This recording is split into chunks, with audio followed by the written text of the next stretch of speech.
Bismillahirrahmanirrahim. Alhamdulillahilladzi anzala ala 'abdihi al-kitaba wa lam yaj'al lahu 'iwaja. Wassalatu wassalamu ala Muhammad wa ala alihi wa ashabihi ajma'in. Amma ba'd. Terima kasih saya ucapkan kepada Tuan Pengerusi acara. Terima kasih kepada Tuan Zainuddin, Masya Allah, subhanallah, ketua pengarah kita yang sangat ramah, friendly menyambut kami. Dan seterusnya buat semua tuan-tuan, puan-puan yang saya muliakan sekalian, salam sebarkan bahagia. Assalamualaikum warahmatullahi wabarakatuh. Tak saya lupakan daripada UAS Corporation, daripada tim media yang menjadi orang kuat untuk sebar luaskan lagi majlis kita ni. Bukan sikit ni je yang bersama, tapi para malaikat bahkan ribuan nanti pun akan dapat manfaat, mudah-mudahan. Amin ya rabbal alamin. Jadi semua bersedia ke? InsyaAllah. Tajuk yang akan saya kupas pada hari ini ialah bagaimana Rasulullah sallallahu alaihi wasallam berjuang urus emosi. Saya ulang. Bagaimana Rasulullah sallallahu alaihi wasallam berjuang urus emosi. Baik. Insya-Allah interaksi kita pada pagi ni saya cuba buat dua hala. Makna kata bukan saya seorang je ceramah kat depan ni. Tapi saya akan bagi lontaran-lontaran idea supaya kalian pun dapat respon sekali. Dan siapa kita nampak paling aktif, saya hadiahkan buku saya ni, Berjuang Urus Emosi. Buku terbaru saya. Boleh? InsyaAllah.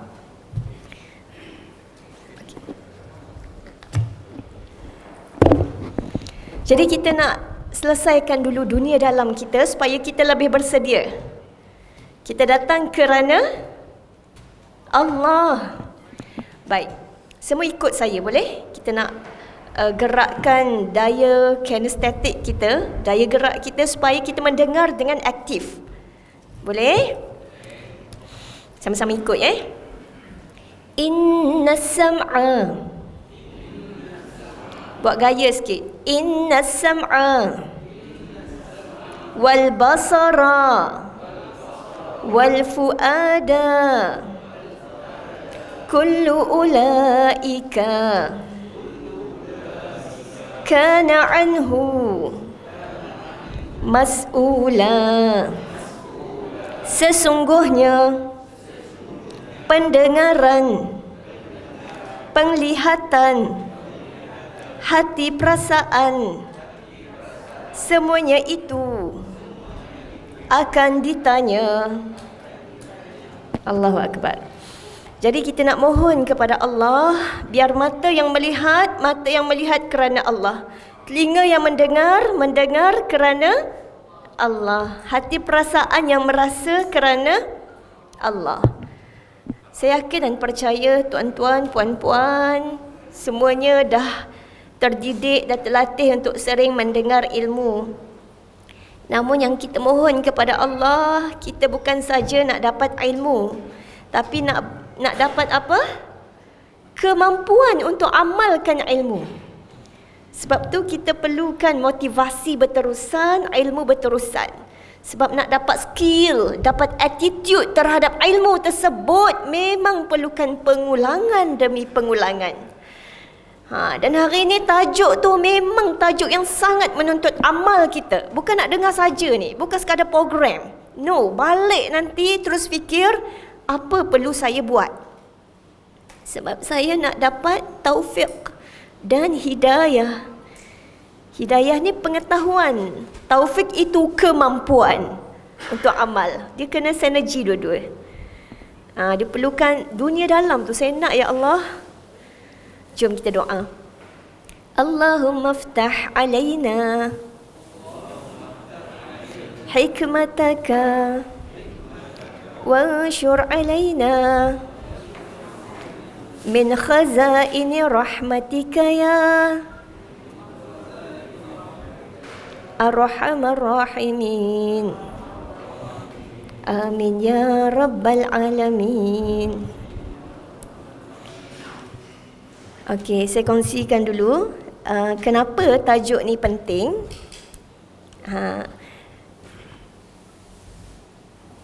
Okey, saya kongsikan beberapa statistik supaya semua yang ada kat sini merasai kenapa kita kena belajar tajuk ni. Kena tahu dan kena usaha untuk amal tajuk ni. Okey. Statistik ni saya dapat daripada Dr. Faridah Adnan, seorang pakar psikiatri daripada Hospital Sultan Abdul Halim daripada Kedah. Orang utara juga ni. Okey. Beliau sebutkan tentang, ya Allah ya Rabbi, ramainya orang sekarang ni ada masalah mental. Boleh jadi orang tu ada di kalangan insan terdekat kita, ataupun ada pada diri kita, yang hari ni kita cuba nak tengok sejauh mana kesihatan mental kita.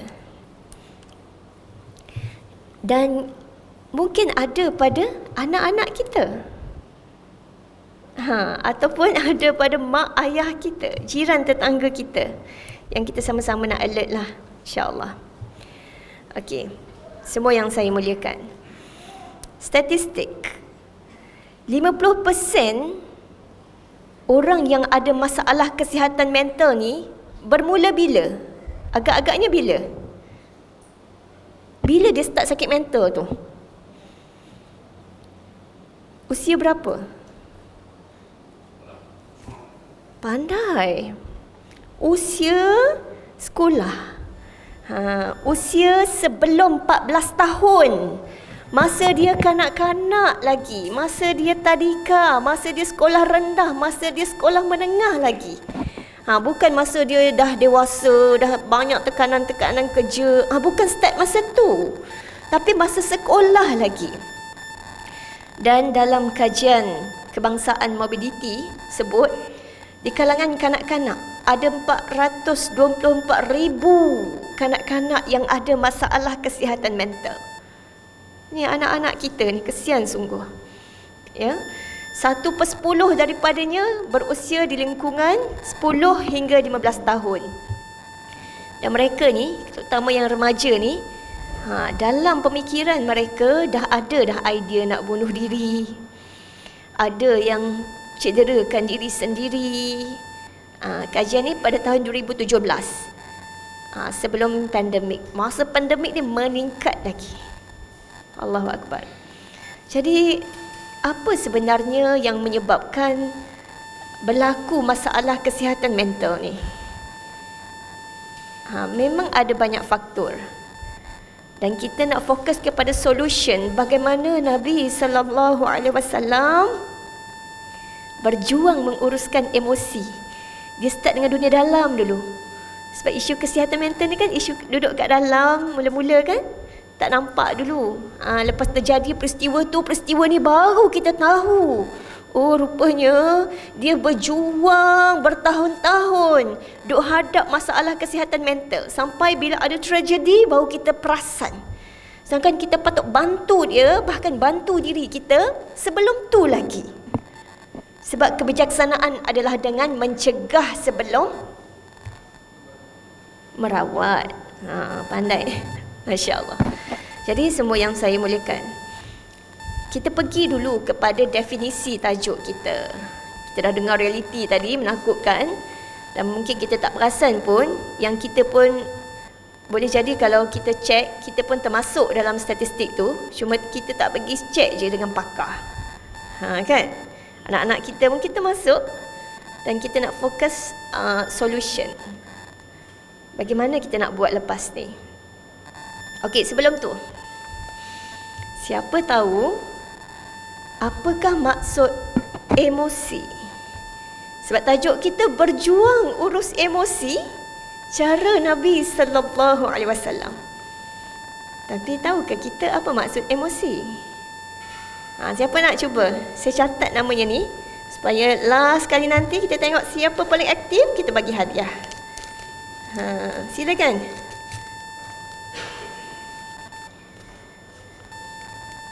Emosi tu apa? Tak apalah, tak ikut skema pun. Nak tengok keberanian mencuba je. Tak ada jawapan salah, insyaAllah. Silakan angkat tangan. Yes.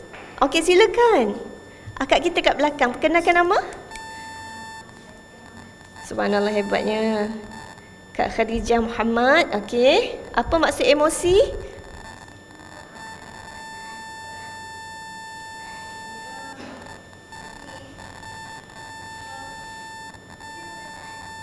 Allah Akbar. Bagi tepukan sikit. Subhanallah. Hebat. Masya Allah.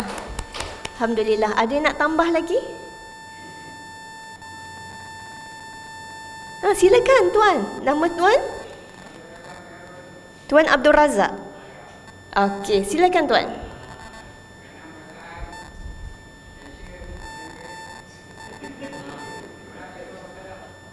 Subhanallah. Bagi tepukan. Masya Allah, hebat. Dia melengkapi. Subhanallah. Pandai semua orang kat sini. Subhanallah. Jadi kita sekarang dah tahu emosi tu benda dalam kan? Perasaan, gembira, sedih, tekanan, duduk dalam. Betul kan? Sekarang kita nak tahu, adakah semua orang sekarang ni peka tentang keadaan emosi masing-masing sekarang ini? Siapa nak cerita apa emosi dia sekarang ini? Dia boleh sebut tak? Saya nak catat nama ni. Siapa nak cuba? Emosi dia sekarang ini. Kalau tengok emoji ni, dia boleh tunjuk mana. Siapa nak kongsi? Sila.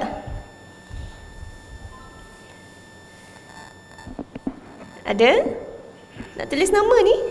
Nanti nak bagi hadiah ni. Sila. Kak Khadijah lagi. Okey, silakan.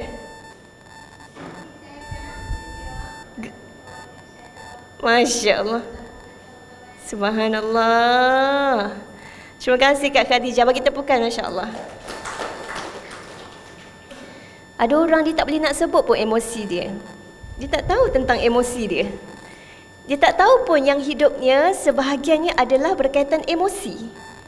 Jangan emosi ni orang perempuan je kot emosi-emosi. Orang lelaki tak kot. Ataupun orang perempuan ingat orang lelaki tak ada emosi kot. Sebenarnya emosi ni seluruh manusia merasai emosi.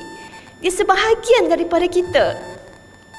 Dan emosi ni dia sentiasa berubah-ubah. Sekarang gembira. Kejap lagi mungkin banyak tekanan kerja. Kita mungkin sedih, stres. Balik sekarang kat rumah, tengok anak-anak datang berlari, mungkin nak picit ke, nak hiburkan, contohlah. Ya, kita pun gembira balik. Tapi lepas tu rumah bersepah-sepah, dia buat main kan. Kita pun tertekan balik. Itu emosi. Emosi ni, cuba tengok botol air ni. Ya, hidup ni dia turun naik, gembira, sedih, sihat, sakit, begitu. Tapi ada orang, dia pegang satu emosi je, dia pegang lama emosi tu. Misalnya dia ada sakit hati kat seseorang. Lepas tu emosi benci keluar. Ya, dia tak urus emosi benci tu. Dia pegang lama emosi benci. Asalnya fitrah je. Tak suka benci bila orang buat kita. Fitrah je, benda tu normal. Tapi sebab dia pegang lama, ibaratnya kalau saya pegang lama botol air ni, walaupun dia ringannya asalnya, tapi sebab pegang lama, apa jadi? Lenguh, sakit, ya, akan bawa tekanan sebab pegang satu emosi tu lama. Ya, Allahu Rabbi. Gitulah emosi kita ni. Kita cuba nak melihat kepada realiti apa yang baginda Nabi SAW rasai dan bagaimana baginda boleh urus emosi itu.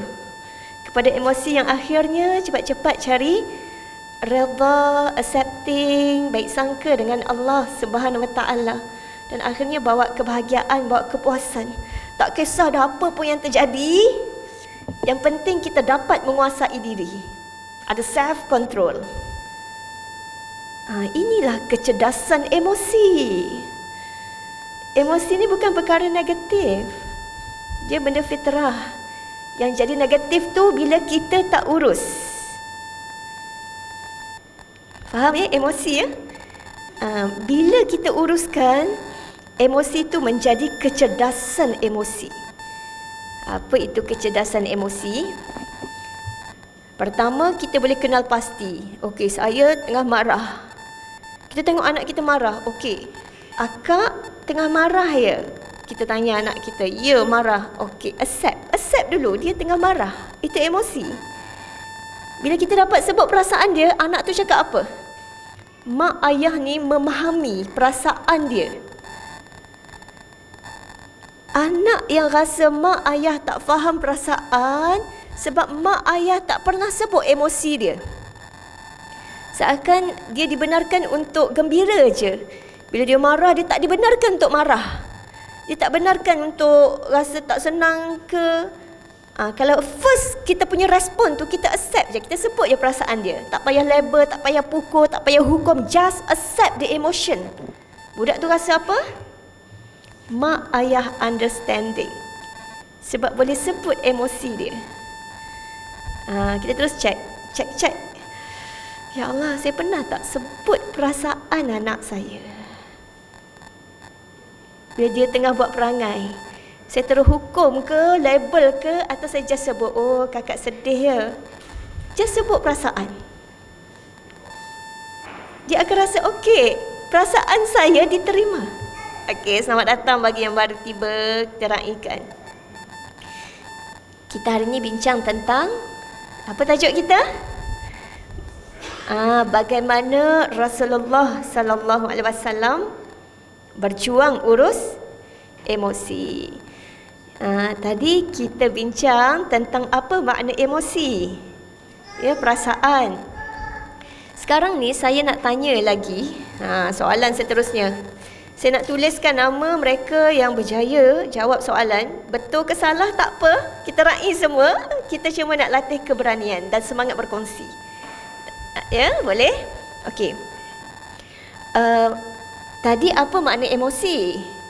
Sekarang soalan saya, apa makna sabar? Apa makna sabar? Ada yang nak kongsi? Tuan kita siap offer mic dah tu. Apa makna sabar? Subhanallah. Nama apa tuan? Tuan Abdul Rahman. Okey, silakan. Ketahanan. Tahan hati. Hebat jawapannya, Masya Allah. Bagi tepukan sikit. Okey, siapa lagi nak kongsi makna sabar? Tak ada skema jawapan, semua saya terima.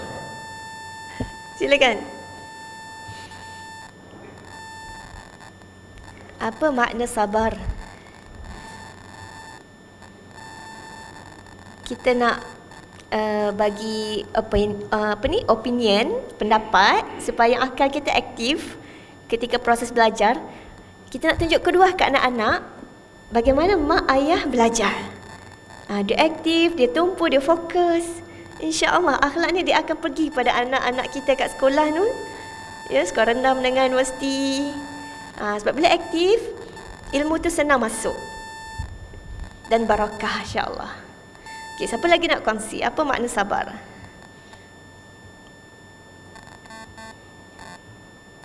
Okey, Masya Allah, bagus, silakan. Tuan nama siapa? Tuan Muhammad Firdaus. Okey. Apa makna sabar? Tahan marah. Bagi tepukan, Masya Allah. Subhanallah. Wakil daripada wanita ada tak nak bagi pendapat apa makna sabar? Ada? Tak ada? Okey, tak apa. Jawapan ni semua hebat-hebat belaka. Yang ni Allah Subhanahu Wa Taala sebutkan dalam surah Ibrahim ayat 21. A'udzubillahi minasyaitonirrajim. Sawa'un 'alaina. Sama sahaja bagi kita ni, ajazi'na am sabarna. Sama ada kita mengeluh, meratap, menjerit, tak puas hati, marah, am sabarna, ataupun kita sabar. Sama saja bagi kita ni. Malana min mahis. Kita masa ini tak boleh lari ke mana dah. Siapa yang cakap macam ni? Orang-orang yang menghadapi dahsyatnya ujian pada padang mahsyar nanti. Masa ni mereka cari pemimpin yang mereka duk puja, duk idolakan. Mereka duk ikut. Ya tolonglah, minta tolong.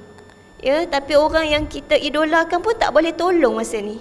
Dia kata, masa ni kat padang mahsyar ni, kita mengeluh, menjerit apa pun, ya, ataupun kita duk sabar, kita tahan marah, tahan perasaan ke, sama je, tak boleh nak lari ke mana dah. Kita kena ngadap Allah. Kita dihisap, diperhitungkan.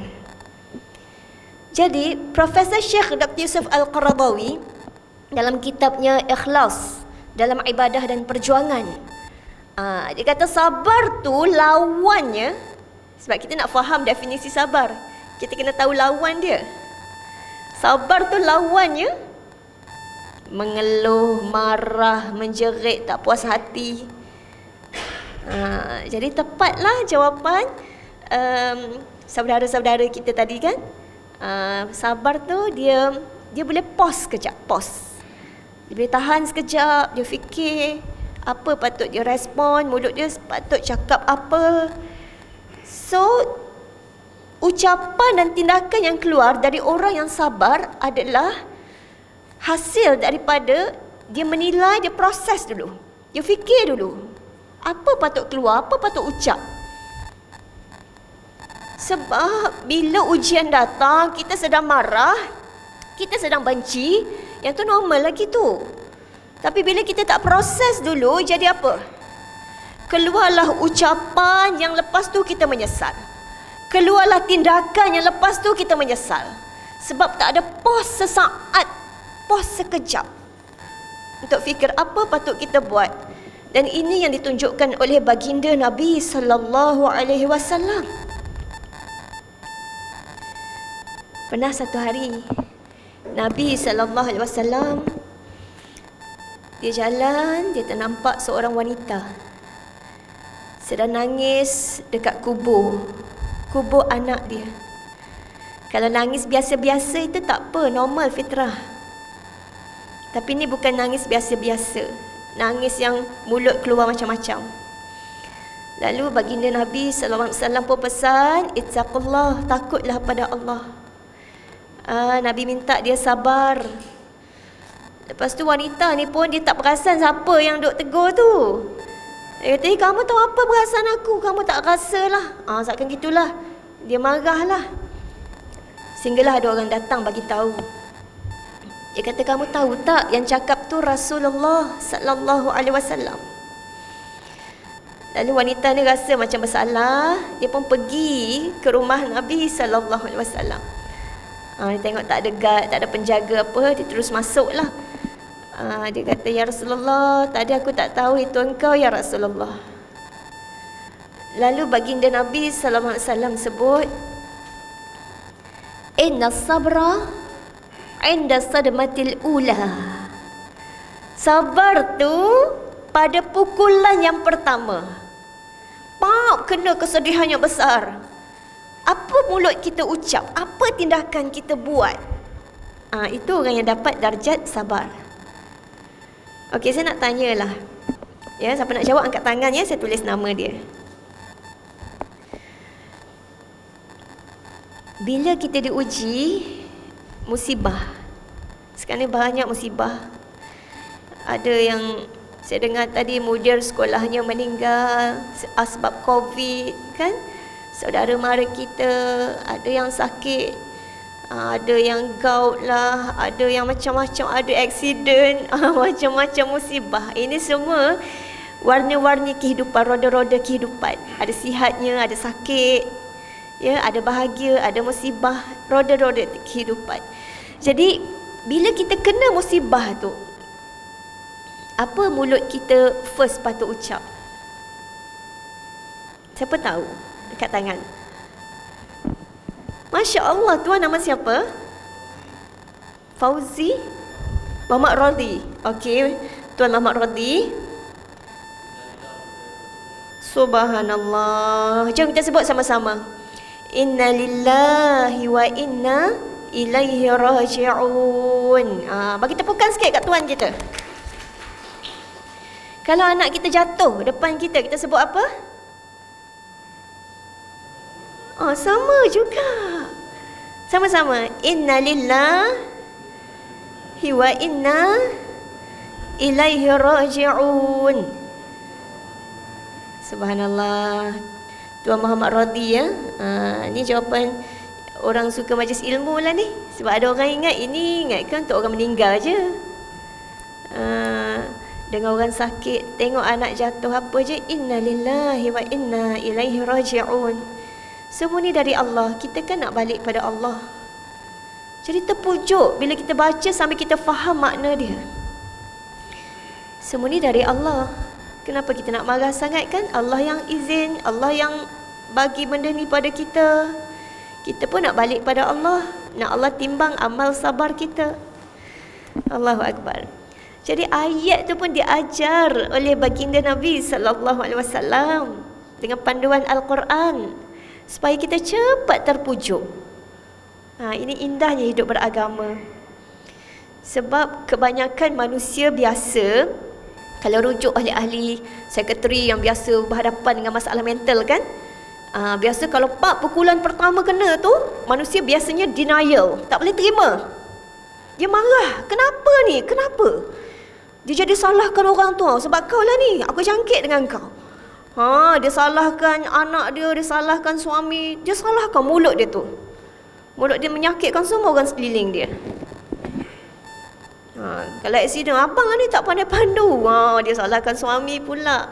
Suami pula salahkan isteri. Awak lah ni banyak. Contohlah kan, jadi gaduh. Tapi kita ni diajar untuk jangan denial, tapi accepting. Accepting, terima, just terima dulu. Sebab bila terima kita tenang. Bila tenang, jumpa je solutionnya dengan cepat. Accepting itulah inna lillahi wa inna ilaihi raji'un. Dan ibu ayah yang mudah accepting dulu. Anak buat perangai macam-macam mana pun, dia tak denial dulu. Kenapalah budak ni? Ya Allah, itu denial lah tu. Dia persoalkan, tak puas hati dulu. Tapi accepting, dia akan tengok, dia sedang marah. Dia manusia, kita pun manusia. Kita pun pernah marah kan? Anak kita pun, okey, kakak sedang marah. Just accepting. Tak payah label, tak payah hukum, tak payah apa dulu. Lepas tu anak tu dia sangat mudah untuk faham perasaan orang lain juga. Sebab perasaan dia yang Allah cipta pelbagai tu kan, diberi ruang untuk dia yang tak matang lagi. Anak kita tu otak tak sama langsung macam kita. Kalau kita belajar tentang brain, otak, budak ni level fikir dia 25 tahun barulah otak depan dia yang boleh fikir cause effect tu. Kita panggil pre-cortal, tak ingat dah istilah dia, tapi ada istilah otak tu. 25 tahun baru dia mature, matang. Sebelum tu dia tak matang, dia tak ada break otak dia, tak fikir cause effect sangat, dia sikit-sikit je. Waktu Islam suruh kawan dengan anak-anak remaja terutamanya kan. Dan anak-anak remaja ni memang mencabar. Memang degil sikit, memang suka nak lawan. Itu memang level otak dia. Dia nak cuba. Nak cuba tu bukan benda baik je, benda buruk pun dia nak cuba.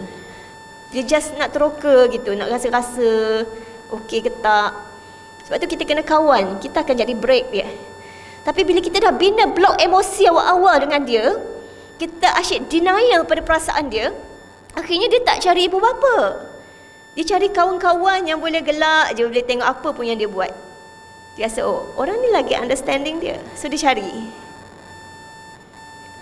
Sedangkan kita tengok kan, ya Allah, masalah kesihatan mental banyak berlaku di kalangan kanak-kanak lagi, di kalangan remaja. Antara faktornya adalah corak didikan ibu bapa yang tidak accepting. Ibu bapa banyak denial. Jadi ini ilmu penting yang kita nak bawa balik ya. Terutama yang bercakap ni. Tak nak cakap je, kita nak balik amal. Okey? Seterusnya, saya nak tanya lagi. Siapa boleh jawab? Terutama yang dah ada nama ni, kita nak bagi markah yang ekstra lah ni, sebab kita nak dapat hadiah. Berjuang urus emosi. Siapa paling banyak jawab, kita bagi hadiah buku ni. Boleh? Okey. Apakah contoh kesedihan-kesedihan yang pernah menimpa dalam kehidupan Nabi sallallahu alaihi wasallam? Senang soalan ni. Banyak kesedihannya. Silakan. Ada yang kat tangan? Okey. Nama? Masya Allah, Puan Yusmaliza. Bagi mic. Mana mic?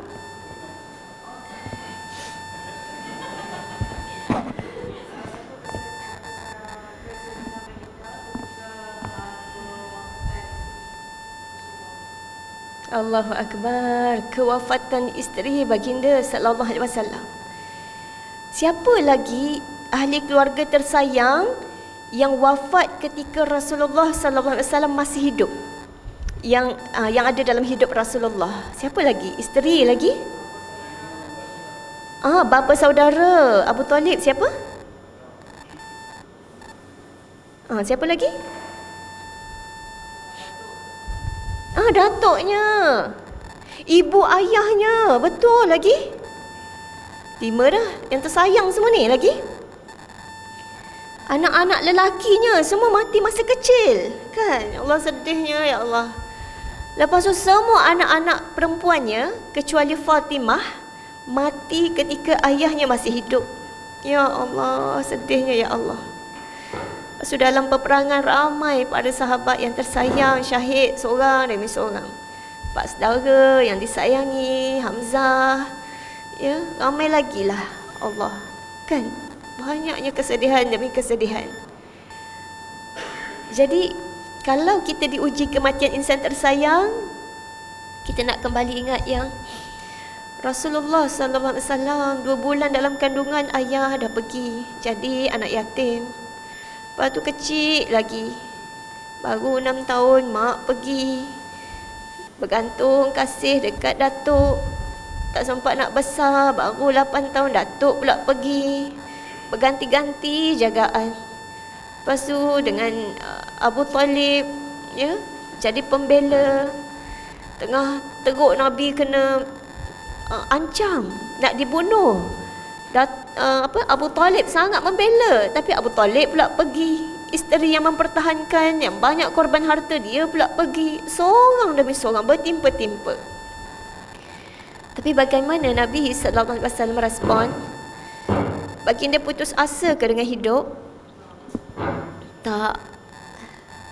Bila kematian insan tersayang pada Amul Huzni, tahun kesedihan kan, Nabi makin kuat pula berdakwah sampai ke Taif. Nabi berdakwah. Jauh tu nak pergi Taif. Siapa yang pernah sampai ke Mekah kan? Daripada Mekah tu kita nak pergi Taif. Taif ni kawasannya sejuk sikit, dia banyak buah-buah. Kat Mekah tak ada buah-buah sangat, tak ada pertanian sangat. Kalau ada buah dekat Mekah tu, ambil kat Taif lah tu. Ataupun kat kawasan-kawasan Syam, kawasan-kawasan luar. Ya. Nak pergi ke Taif tu dah lah jauh, tapi disambut dengan apa? Ni lemparan batu. Kalau orang lempar kita dengan botol mineral pun kita rasa sakit dah kan. Walaupun botol mineral tu adalah botol yang kita dapat minum airnya. Allah, sakit emosi. Tapi ni dilempar dengan batu sampai berdarah-darah. Tapi Nabi SAW tunjuk, ya Allah, tak apa ya Allah, aku mengadu kepadamu. Lemahnya kekuatanku ya Allah, kurangnya strategiku ya Allah, kurangnya hilati, strategi. Ya Allah, hinanya aku di pandangan manusia ya Allah. Aku mengadu kepadamu ya Allah. Kau nak serahkan aku ni pada siapa lagi ya Allah? Pada orang jauh ke? Yang benci aku, orang dekat ke? Yang buat begini-begini, yang cuba nak menguasai diri aku, kau nak serahkan? Tak apa ya Allah, Asalkan kau jangan benci je kat aku. Asalkan kau redha dengan aku tak peduli pun orang nak buat apa kat aku. Aku tak peduli pun ya Allah, asal kau tak benci pada aku. Tengok. Tengok prioriti yang Rasulullah sallallahu alaihi wasallam tunjuk. Ya, dia nak Allah redha dengan dia. Dan dia jadikan itu sebagai prioriti. Dan ini antara kesedihan paling besar yang pernah menimpa bila dalam banyak kesedihan bertimpa-timpa, lepas tu masyarakat pula tolak. Lalu Rasulullah SAW tetap tunjuk, hanya kepadamu rintihanku ya Allah hingga kau redha. La haula wala quwata illa bik. Tiada daya dan upaya ya Allah melainkan kekuatan yang kau beri. Ini riwayat At-Tabrani. Jadi kita ambil pengajaran kat situ. Rasulullah respon bagaimana tu? Balik ngadu kat Allah kan? Pasal kalau kita rasa tak kuat sangat dah, tak berdaya sangat dah, la haula wala quwata illa billah. La haula wala quwata illa billah. Tak daya dah ya Allah melainkan kekuatan yang kau beri. Namun Rasulullah sallallahu alaihi wasallam walaupun dia mengadu, tunjuk dia lemah, tak kuat, disakiti, tapi baginda tak putus asa. Baginda ada satu yang kita sebut sebagai Venus mentality. Apa dia? Venus, win. Venus mentality juara. Mentality juara ni dia tak rasa dia tu adalah mangsa kepada keadaan. Tapi dia fokus, saya nak menangi redha Allah. Apa pun berlaku tak apa, yang penting saya menang redha Allah.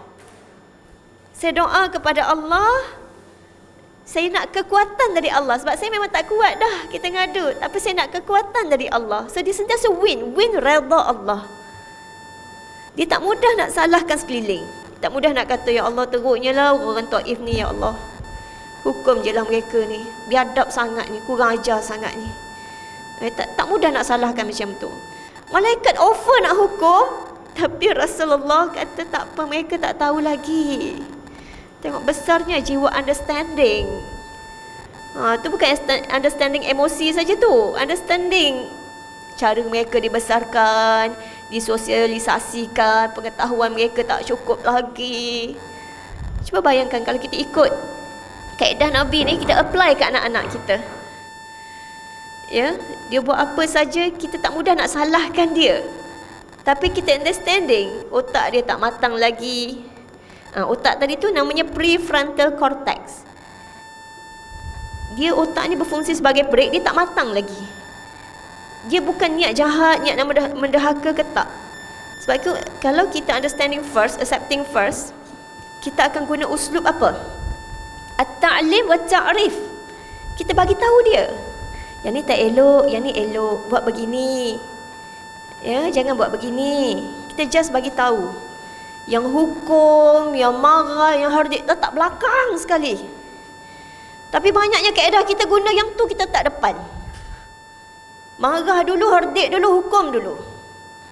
Lepas tu anak tak dapat poin pun. Apa patut dia buat sebenarnya?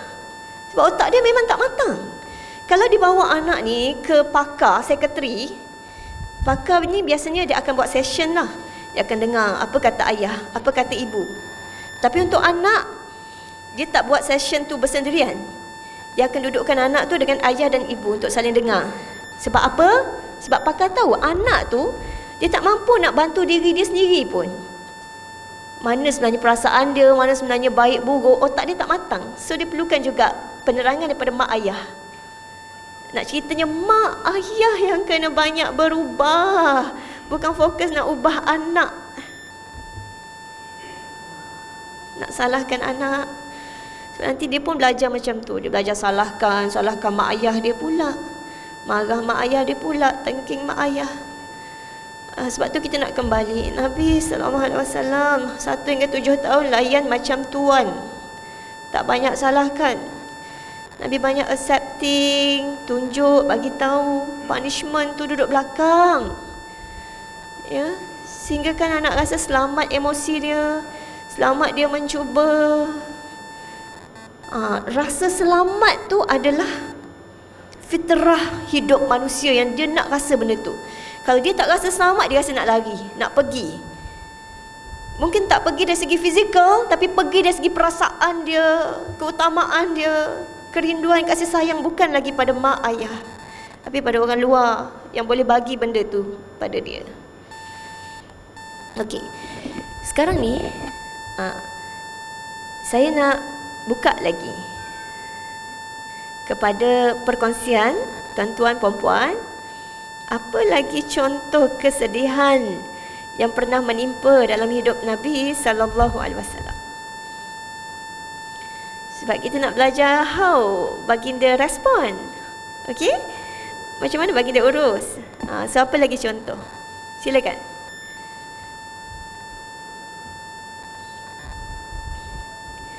Dalam suasana perang ke,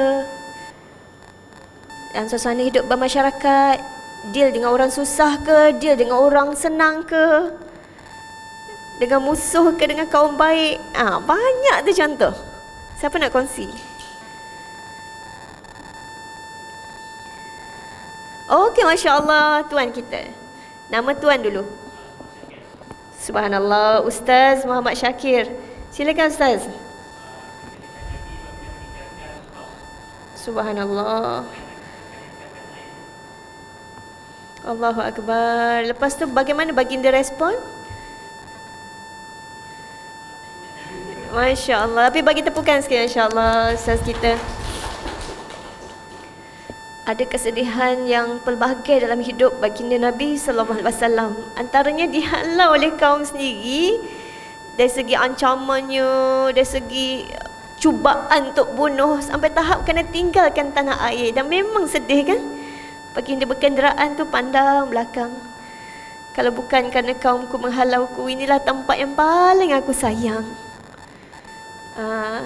Namun kita tengok, Masya Allah, baginda tetap mencari kekuatan. Bukannya duduk dalam nostalgia dulu yang akhirnya tak boleh nak buat apa, tapi bina kekuatan di tempat baru. Ya, di Madinah bina kekuatan, bina kesatuan kat sana, yang akhirnya dapat membela, dapat kembali buka Fathul Mekah tu. Jadi ini pun kita nak rasa, ya, apa je berlaku dalam hidup itu memang sunnah kehidupan. Kita fokus bagaimana saya nak bina kekuatan kat sini. Saya nak jadikan benda ni hikmah yang besar. So kita tak takut lagi dah dengan apa pun benda luar nak berlaku. Dengan izin Allah ia berlaku. Yang kita patut takut respon kita bagaimana. Cara kita urus emosi. Apa mulut kita sebut. Apa yang mulut kita sebut, apa yang tindakan kita buat, ini disebutkan dalam Al-Quran. A'udzubillahi minasyaitanirrajim. Surah Fussilat ayat 35. Wa ma yulaqqaha, tidaklah diberikan sifat-sifat terpuji, illal ladzina sabaru, kecuali orang yang sabar. Ingat lagi makna sabar tadi? Orang yang bila berlaku pukulan pertama, dia pause, tahan dulu. Tahan marah, tahan dulu, sebut apa yang Allah redha je. Tindakan tahan dulu. Sebab kalau bertindak saat marah, apa berlaku? Kau dengar anak apa berlaku? Nak ni naik semualah tangan kaki. Sebab bertindak masa marah. Cuba kita tahan dulu sekejap. Ya, dia akan keluar tindakan yang bijaksana, wisdom parenting. Dan Allah sebut tidaklah diberikan sifat terpuji ini illal ladzina sabaru, kecuali pada orang yang sabar, yang boleh tahan, boleh kendalikan emosi dulu, urus kejap. Ya. Sebab seminit je kita tak urus, sesaat tak urus emosi kita, jenayah pun boleh berlaku. Sedang pegang pisau nak marah dekat anak, boleh baling pisau tu. Boleh kena kepala dia, kena mata dia, kena jantung dia. Sesaat tak urus boleh mati manusia tu. Ya. Allahu Akbar. Wa ma yulaqqaha illa dzu hazzin azim. Dan tidaklah diberikannya kecuali bagi orang yang mempunyai keuntungan yang besar. Anda kata ginilah, seorang tu dia tak akan jumpa sifat terpuji, sifat yang anak dia tengok, oh ayah ni understanding, mak ni understanding, mak ni tahan marah, penyabar. Sifat terpuji tu dia tak akan jumpa. Melainkan dia sabar dulu sekejap. Wah, sabar, urus emosi sekejap. Ya. Kalau dia buat yang tu, dia akan jumpa keuntungan yang sangat besar. Sebab misi Nabi kita sallallahu alaihi wasallam bagi ajaran ni, innama bu'ithtu, sambung, liutammima makarimal akhlaq. Aku diutuskan untuk sempurnakan kemuliaan akhlak. Dengan sabar sekejap, sempurna kemuliaan akhlak. Sangat indah kan? Ya Allah, berilah kami kemuliaan ni ya Allah. Kesian kat kami. Amin ya rabbal alamin. Amin. Okey, ada 10 minit lagi. Saya buka pada soalan jika ada. Silakan. Kita habis 10.30 insya-Allah. Ada ke? Tambahan ke, pembetulan ke? Sebab yang bercakap kat depan ni manusia biasa, tak sempurna. Pasti ada salahnya, ada silapnya, ada tak betulnya. Jadi kita bukalah pada soalan, pembetulan, perbincangan. Silakan.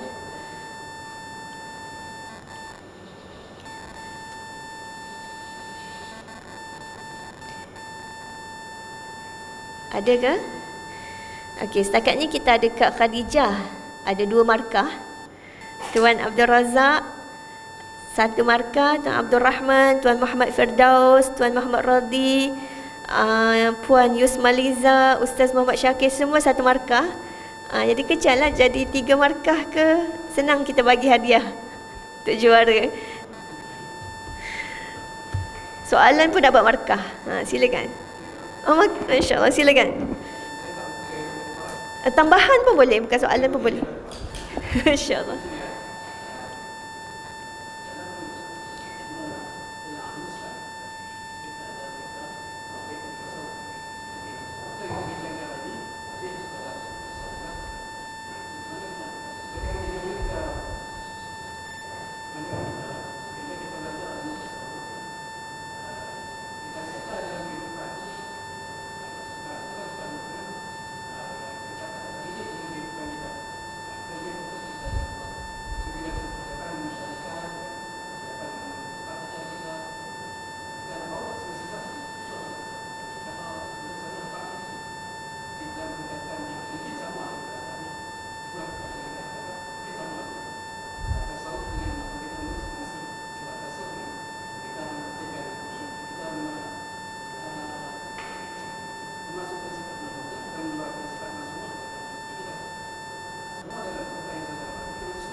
Okey, masya-Allah, barakallahu fiik.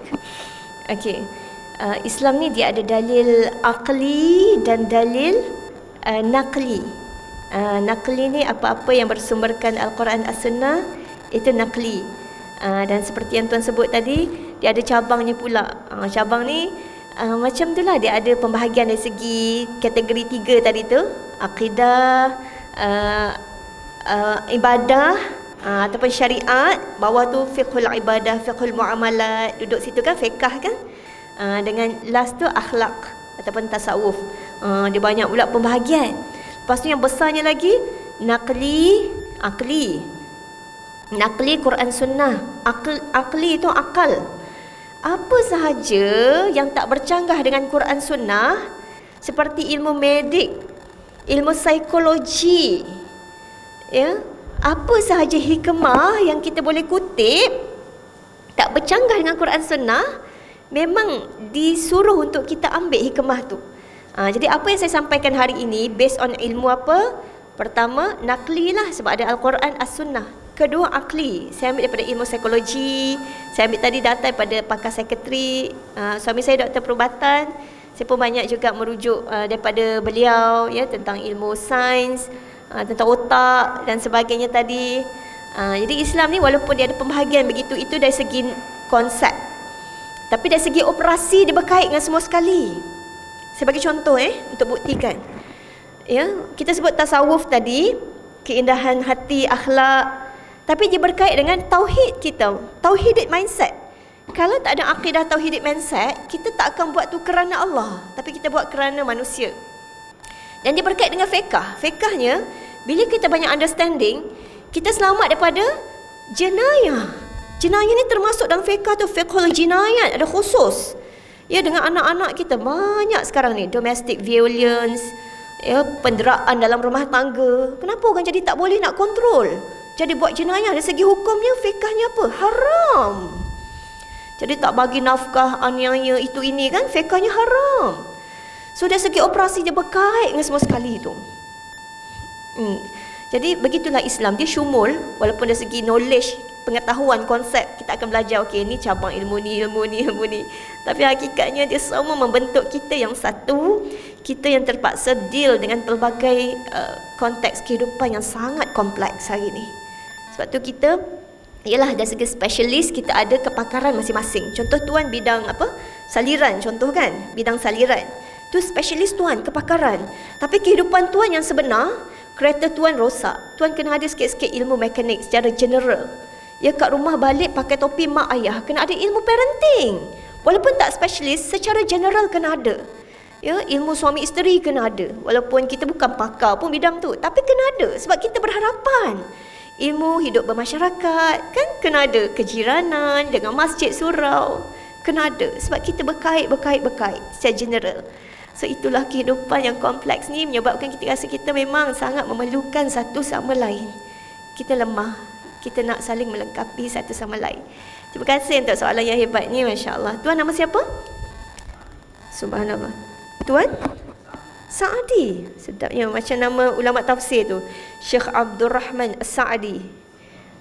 Nama anak lelaki saya Ibadur Rahman Sa'adi. Masya-Allah, alhamdulillah. Sedap namanya, yang bahagia, membahagiakan mudah-mudahan, masya-Allah. Amin. Okey, ada lagi? Tuan kena tanya lagi soalan ni supaya, bukan tanya soalan, bagi tambahan. Sebab Tuan Sa'adi ni berilmu ni, masya-Allah. Kita nak markah lebih ni. Silakan. 2 minit lagi. Okey, subhanallah, silakan. Allahu Akbar. Subhanallah, barakallahu fiik. Doa khas ya. Bila kita marah tu daripada syaitan, betul kan? Antara pengurusan dalam yang kita buat, yang sebaik-baiknya zikir ini dia dalam dan juga bibir sekali lah, di lisan sekali, adalah ta'awudz. Ta'awudz, tahu ta'awudz? A'udzubillahi minasyaitonir rajim. Aku berlindung kepadamu ya Allah dari gangguan syaitan yang direjam. Itu very powerful untuk kita padamkan kepanasan marah kita tu. Kita ta'awuz. Ajar anak-anak kita banyakkan ta'awuz. Kita berlindung kepada Allah ni daripada siapa? Syaitan. Syaitan ni siapa? Syaitan ni bukan iblis sahaja. Iblis tu salah satu daripada syaitan. Bila sebut syaitan, penggunaan istilah syaitan dalam Al-Quran dimerangkumi banyak. Dalam surah Al-Baqarah, wa idza khalau ila syayatinihim, bila geng-geng munafik tu pergi dengan geng-geng syaitan mereka. Orang manusia yang jahat pun Quran panggil syaitan. Jadi kita minta dengan ta'awudz tu, kita minta perlindungan, satu daripada jin iblis itulah, kedua daripada manusia-manusia lain yang buat kita marah ke apa ke, kejahatan mereka, ketiga daripada kejahatan diri kita sendiri yang ada nafsu, yang ada sifat mazmumah ni. Itu pun kita minta kepada Allah. Jadi ini antara benda asas juga dalam kehidupan yang kita nak, iaitu kita nak perlindungan. Semua orang nak rasa safe, nak rasa perlindungan. Dan ilmu psikologi dia buat piramid macam tu. Dia sebut sebagai basic human needs. Kalau tak dipenuhi needs ini, keperluan ni, biasanya manusia tu dia akan jadi kacau lah. Yang bawah sekali tu keperluan asas, keperluan biologi. Kita nak makan, minum, ya. Lepas tu apa? Safety needs, nak perlindungan, nak keselamatan. Tak nak kena COVID, kita nak benda tu kan? Tak nak accident, kita nak. Ya, lepas tu tak nak kena jenayah ke, kena kejahatan diri ke, kejahatan daripada orang lain, sihir ke, tak nak. Safety next. Rumah kita pun nak selamat, tak nak pencuri masuk, kan? Itu dari segi material lah, dari segi dalam-dalam ni pun kita nak selamat. So ta'awuz tu insya-Allah doa yang sangat powerful. Lepas tu atas lagi tu kita nak love and belonging, kita nak disayangi, orang pun kasih kat kita. Atas lagi kita nak self actualization. Kita nak mencapai sesuatu untuk beri manfaat dan kebaikan pada orang lain. Kalau tak dapat benda ni, kacau. Dan orang yang positif, dia akan ada satu drive. Drive ni macam satu motivasi dalam diri dia. Dia akan cuba dapatkan benda-benda ni. Dia akan cari ilmu, cari kaedah, cari kekuatan. Bila dia dapat tu, dia akan jadi balance state. Dalam tu puas, tenang je. Balance state. Dan sama-sama kita jadikan benda ni sebagai motivasi kita untuk lebih positif lepas ni. Fokus apa yang kita nak majukan lagi diri kita dan keluarga yang kita sayang. Dan tersebar pula pada masyarakat. Biar masyarakat kita ni saling orang kata apa? Satu, dia sayang diri dia. Sebab tu dia urus kemarahan dia tadi. Lepas tu dia sayang orang lain juga. Sebab Nabi sallallahu alaihi wasallam sebut, la yu'minu ahadukum hatta yuhibba li akhihi ma yuhibbu li nafsihi. Tak sempurna iman seseorang sehingga dia sayang saudaranya, sayang orang lain sama macam sayang diri dia. So, kita sayang semua orang, nak jaga kesihatan mental semua orang. Anak kita, pasangan kita, masyarakat kita, kawan-kawan, tempat saya kerja. Sayang semua orang. InsyaAllah, mudah-mudahan Allah pun redha dan sayang dengan kita semua. Ampun maaf sekali lagi, masa pun dah habis. Terima kasih sudi mendengar. Dan saya pilih seorang lah ni. Allah, markah sama pula ni, Kak Khadijah dengan Tuan Saadi ni.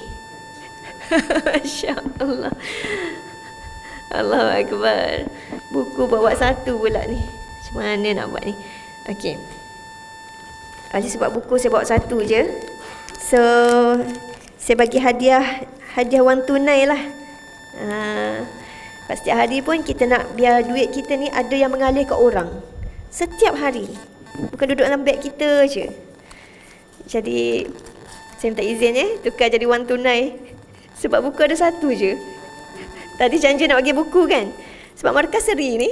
Masya Allah. Tak apa. Langsung ada Masya Allah. Okey.